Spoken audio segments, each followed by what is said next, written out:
What's good, Panther Nation? It's your boy, Myron McRae, a.k.a. Tornado McRae across the skies of the internet, here with another episode of Panther Pride TV, your one-stop shop for all your Panther notifications and your Panther obligations. And guys, let me remind you that this video is being brought to you by Underdog Fantasy.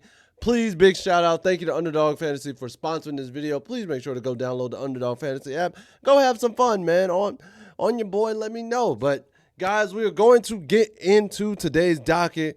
Want to talk about a few things. The big thing on the agenda today is Dan Morgan's press conference that he did yesterday. So for those who did not see, Dan Morgan had about a 40-minute press conference just reiterating some of the things that happened this season, as well as primarily the plans are moving forward with the draft. And not only the draft, but other aspects with the team. And so I was able to, based off listening and looking at notes and things of that nature, was able to pick up the key points in what Dan Morgan was putting down. And so his main things were the plan for drafting at number 19 this year, the future of the running back room, how Avero's extension lines up with Canales' contract, the team's plans for O-line,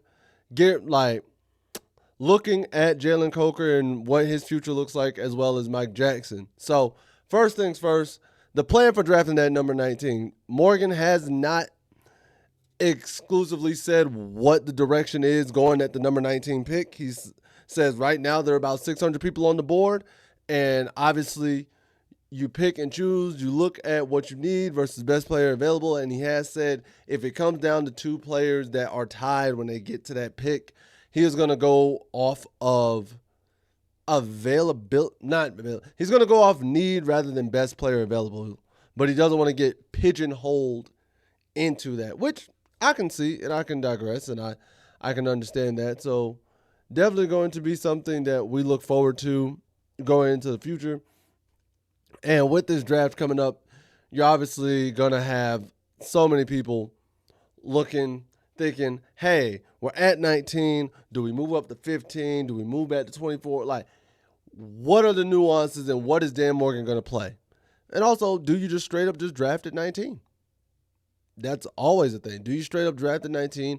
Who do you have at 19? Are you looking at a linebacker at 19? Are we looking for a lineman, offensive lineman, a left tackle at 19? Those are two things right there. I would say linebacker may be a bit more pressing, but depending on the tackle that's available, you never know. And also just interior D-line and in the secondary help as well. We talked about that yesterday. Another thing that he did talk about was the future of the running back room. And according to Dan Morgan, Rico hasn't given him any indicators that he's going to leave, but obviously he's not in a rush because this is that time where he lets players assess their situation, see what's best for him. He said he had a good conversation with all the players, including Rico, and Rico hasn't given a flat out, I'm not coming back. But we all do know and recall what Rico said and how the touches towards the end of the year will play a factor. And he wants to go somewhere where he gets the lead back, where he gets the bulk of the load, where he can perform and do his thing. Now, is that in Canales' offense? I don't know, but I'll double down on my statement. I think based off Rico's statements from Sunday, that man is going to leave. That man is going to leave if I had to put money down.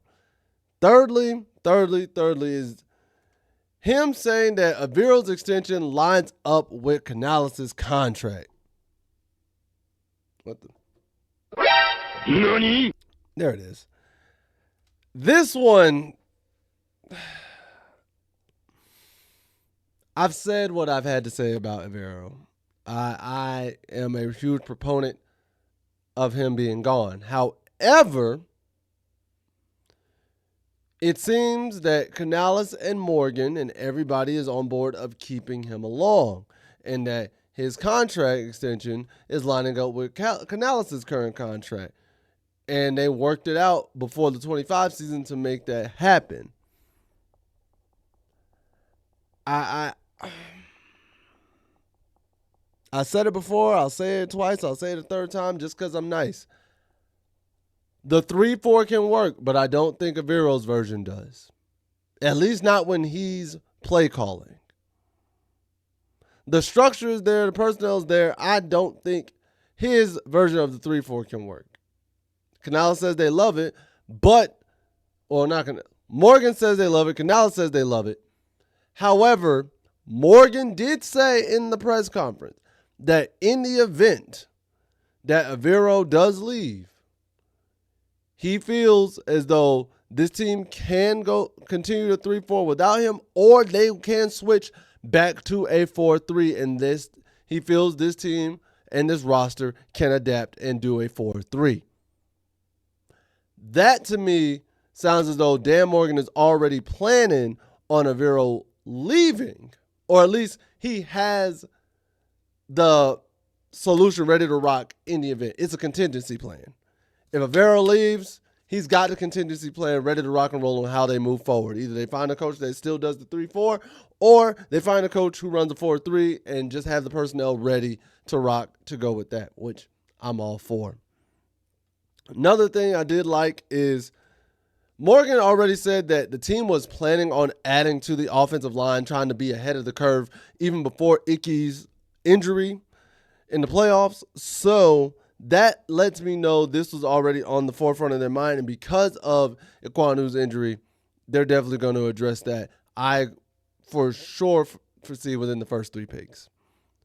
I genuinely, if I had to really say something, within the first 2 rounds.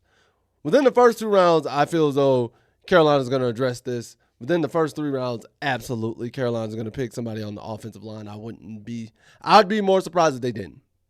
Honest to God, unless there are just blatant steals in the draft at those slots when it comes to it, I would be very surprised if Carolina does not pick an offensive lineman by the 3rd round. By the end of the 3rd round, if there's not an offensive lineman taken, shock, color me. Next, they did talk. There were talks and plans apparently for Coker to get extended, which I'm all for. I'm absolutely for that. Please extend that man. Keep him here. He has been phenomenal. And then another person talking about extensions is Mike Jackson, potentially getting an extension after 2026 because next year is the final year on his contract. And we will see how we're looking when that moment comes. So, Mike Jackson getting a contract extension after the 2026 season if he balls out and continues. I definitely want to keep Coker around as well. Keep that core group of receivers, people that work with Bryce, do well with Bryce. Keeps our receiving room real tall, real big bodies. I like that all the time. So, yeah, it makes absolute sense. And also, guys, forgot to tell y'all this, but today is my 200th episode with y'all, man. Appreciate y'all staying with me for 200 episodes. Like, that's cool. And it's kind of crazy because in about a couple months, we will have been doing this for a full year. So when we did, I won't do a 300 episode mark. I'll save that for when we hit the official 1 year mark. I just think it's really cool that I've had the love and support of y'all for 200 episodes. Y'all have complained about when I've said stuff. Y'all have loved when I've said stuff. You've been with my highs and my lows.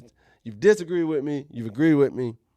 But I'm always forever grateful and thankful for you, Panther Nation, for just rocking with the kid and showing this skinny brother with 2 tats some love. I appreciate that. But now, I need y'all to make sure you go and show another brother in Panther Nation some love because it's time to vote for Rookie of the Year, and y'all can get in on it too. So, I've already done it. I've done my votes for the day. But be sure to go to NFL.com and vote for Tetairoa McMillan for Rookie of the Year, man. T-Mac is up for Rookie of the Year against the likes of Jackson Dart, Tyler Shuck, Travion Henderson, Ashton Genty, Tetairoa McMillan, and Carson Swershinger. I think that's his last name. I can't see it from this angle. Hold up. Let me make sure. Yeah. Carson Swessinger. So definitely go vote for T-Mac, man. He deserves it. Y'all know he absolutely deserved to be Rookie of the Year. I get why people might like Shuck. I get why people might like Travion Henderson. Tyrone McMillan was just balling, bro. He set franchise records. So did Shuck, and I think Henderson did too. But honestly, I just think T-Mac, and I could be biased. I could be very biased. But I just think T-Mac deserves Rookie of the Year, and he did it throughout the entire season. Travion Henderson's point, I feel like everybody's talking about. I feel as though it's going to go one or two ways for the Patriots. Either Drake May gets MVP or Travion Henderson gets Rookie of the Year, but I don't think they get both. They get one or the other, and obviously you're going to want to push for Drake May to get MVP. So even though Matthew Stafford's probably going to get that one, and a lot of people are saying it. But I have heard the combo for Drake May to get MVP. However, go vote for Tyrone McMillan. Go vote for T-Mac. Let's make sure he gets Rookie of the Year, because if they want to screw us over on all the votes for all the other things, let's make sure we go get our boy that Rookie of the Year trophy and bring that back to Carolina like it deserves, man. And speaking of that, guys, and just being a football fan in general, just got to let y'all know, as always, because they are the sponsors of our video, hey, the playoffs are still ongoing, and Underdog is the best place to get all of your playoff action going on. And guess what? Playing Underdog is mad easy. Just pick your favorite player who will go higher or lower on certain stats like touchdowns, receptions, rushing yards, and more. And if you get them right, you could win up to 5,000 times your cash. So don't even think about it, man. It's a win-win for you. And right now, looking at everything, the way the NFL is set up heading into this weekend, let's see. You have, where'd it go? Oh, just looking at it. And that's crazy. All right. Well, I'll do this one. So you're looking at, for the college football playoff, right? Right now you're looking at Fernando Mendoza for 217.5 yards passing in the college football championship next Monday. And then you also have Carson Beck at 202.5 next Monday in the national championship. I predict Mendoza will be higher. And I also, actually with Tony, I predict Carson Beck will be higher as well. So I think both of those guys will be higher, and that's just my idea. So with that being said, what are y'all waiting for? Just go ahead, download the app. You can either type it in, Underdog Fantasy, use this little promo code right here, this little bad boy right here. You see what I'm saying? And use the promo code FOOTBALLFAN to score $75 in bonus entries when you play your first $5. That's promo code FOOTBALLFAN right there. You see it. And you will get $75 in bonus entries when you play your first $5, man. Underdog. Make picks, win money. Now, let's get back to our show. Oh, no. All right. So, with that being said, this brings up to the third point, which is Jonathan Brooks making his return and has the people hype, man.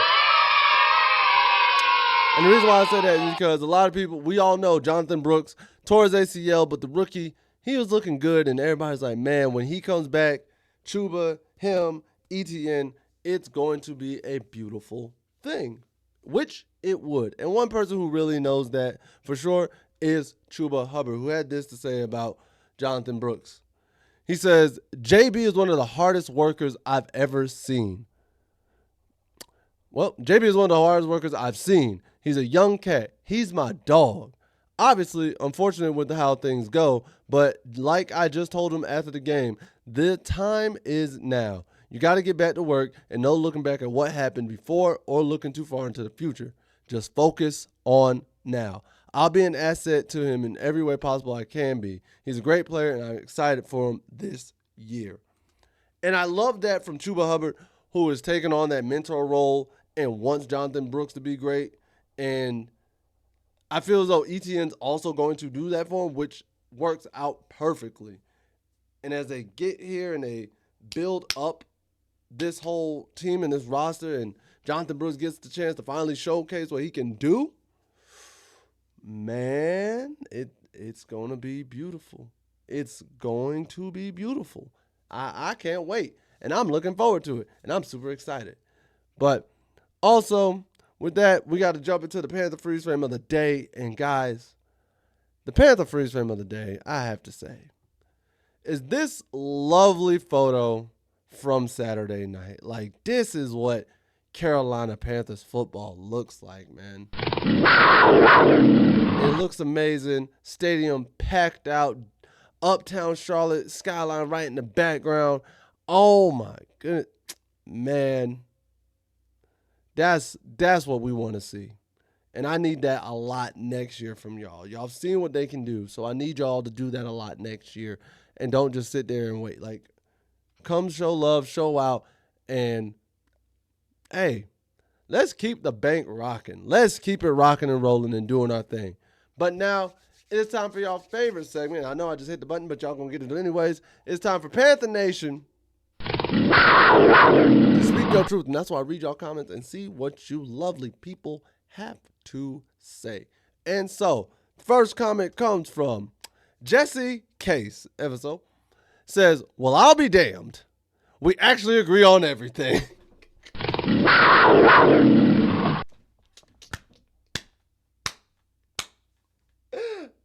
Jesse, I had to include it once I saw that comment. Once I saw it, I had to include it, man.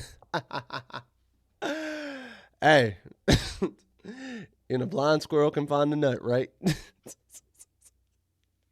I love it. I love it. Next comes from Kurt the Star 6337 says, I think Carolina should go after A.J. Brown. He would be a good asset. We need a 1-2 punch like back in the days of Steve Smith and Muhammad. Brown, McMillan, Horn Jr., and Coker, unstoppable bunch.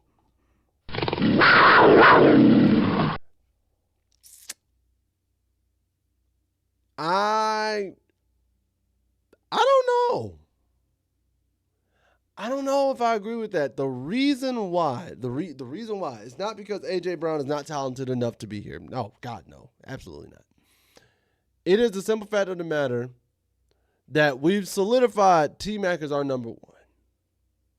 We solidified Coker as our number 2. I don't think A.J. Brown would be cool with being a number 3.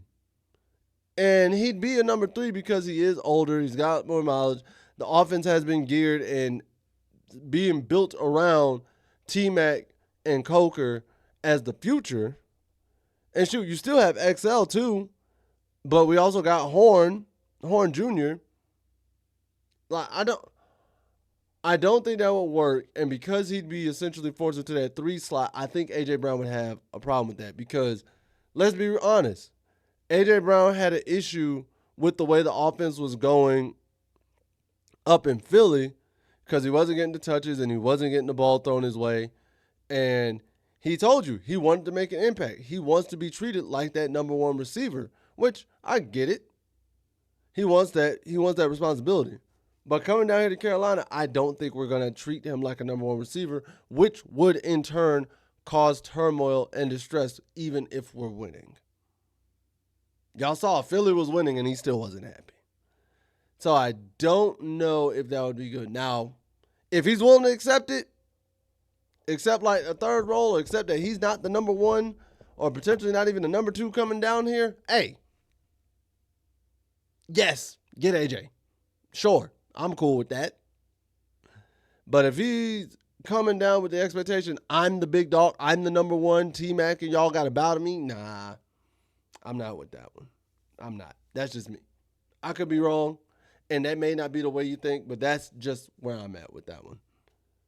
Then lastly comes from Tim Houghton 2394. Says, bro, one more thing. That a thanks for pushing to get away from podcasts. That's a thanks to push to get away from podcasts.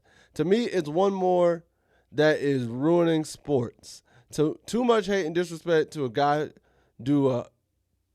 to guy who do a hard job, just to judge and criticize for cue bad games or a mistake, knowing none of you ever make a mistake. Sports aren't fun and pure anymore. So no more podcasts for me. After no, not just you, all of them. After no, not just you. Not just you. All of them have made this Panther season less with all the whining and crying and pushing personal options. I'll trust the process of the Panthers, Dan, Dave, and the rest of them. Too much hate in this country for clicks. You all ruined it for me.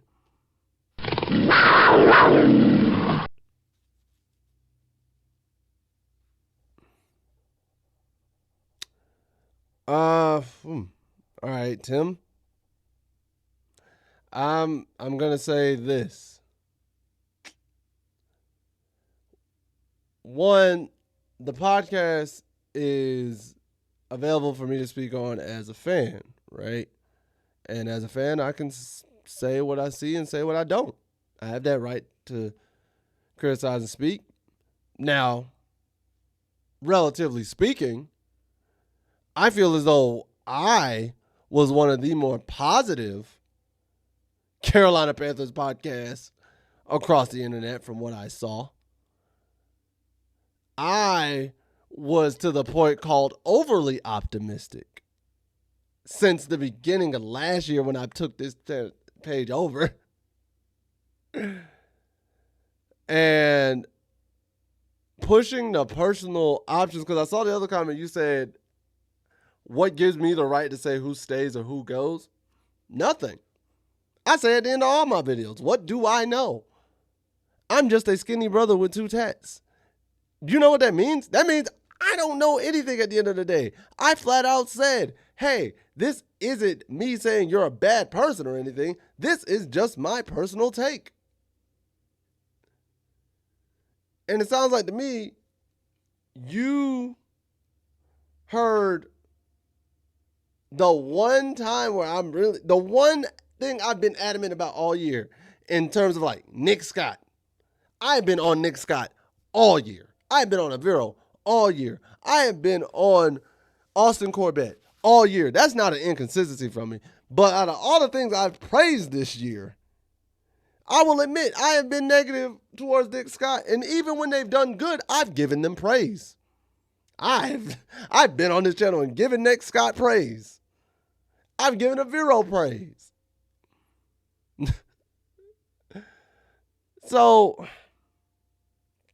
I guess to me, to say that we all ruined podcasts and seasons for you when this was a up and down roller coaster season, you can't be mad when our season itself was a roller coaster. And some people were criticizing it, some were not. But you know what I didn't do? I didn't quit. I could see if you were talking to the Meow Mix podcast who quit in the midst of the season, and then when they quit, we started winning. I rode this wave out through the end like I always do. So, sorry that my video was the straw that broke the camel's back, but I'm not sorry for what I said.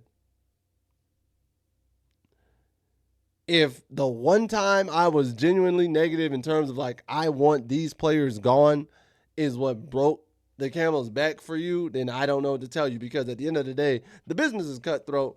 But like I said, I don't make the final decisions. I just know if it were me, that's who I would pick. That's who I would pick. And it's not up to me. It's not up to any of us. All I can do is the same thing as you, is trust the process. But I can voice my concerns. I can voice my opinion. Do you not voice your concerns like anywhere when your boss tells you to do something or somebody tells you to do something? It's like, all right, I don't think that's going to work, but I'll do it. If that's what you want to do. It's like, yeah, I'll have my own take. I'm a human. I'm going to say what I got to say. But I don't know, man. I don't know. Maybe I'm interpreting it wrong. I could be. I'm only human. I'm only human. But guys, that's all I have for today's video. If you enjoyed this video, please make sure to like, share, subscribe, and hit that notification bell at the bottom so you can always be notified of when these videos are dropping. Next, comment below. Let me know, what are your thoughts on Dan Morgan's key takeaways from his press conference? If you watched it, heard it, or just saw the notes, I was able to give you the cliff notes. 2, make sure you go vote for T-Mac. Please do. Put all your votes in. And 3, how are y'all feeling about Jonathan Brooks coming back? And what do y'all think he's going to be able to do heading into the offseason? Let me know all of that and anything else you want to drop in the comment section below, because at the end of the day, y'all know the deal. What do I know? I'm just a skinny brother with 2 tats. Peace. Much love to all of you, Panther Nation. Take care. Later days. And as always, keep pounding. I'll see y'all next time.